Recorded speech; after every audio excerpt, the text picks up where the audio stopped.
राम राम सीताराम। स्वागत है हमारे नए व्लॉग में। अभी गाय का दूध निकला और अभी गौशाला में भेजने जा रहे हैं, तो आपको दिखाता हूँ गौशाला की गाय। आज तो लक्ष्मी की बड़ी बछड़ी को भी निकाल रहे हैं बाहर बहुत दिनों के बाद। ये देखो छोटी, इसको भी मज़ा नहीं आएगा अकेले।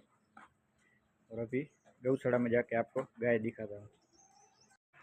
ये देखो बाजरे का रोटला, कांकरेज गाय की छाछ और आज दाल ढोकरी बनाई है।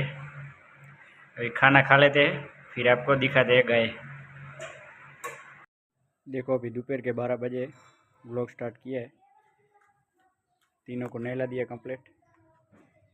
ये देखो इसको भी कंप्लीट नहला दिया, बहुत गर्मी है इसलिए। और इसका ये देखो,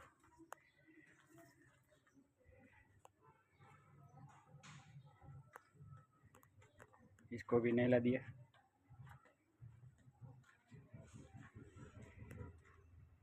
नहलाने का वीडियो तो मैं नहला रहा था इसलिए नहीं बना पाया।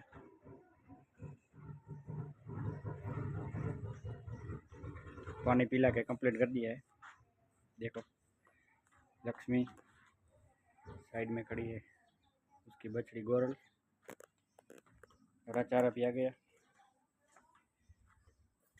और लाठी को भी नहला दिया। देखो इसने तो नहाने में बहुत नाटक किए।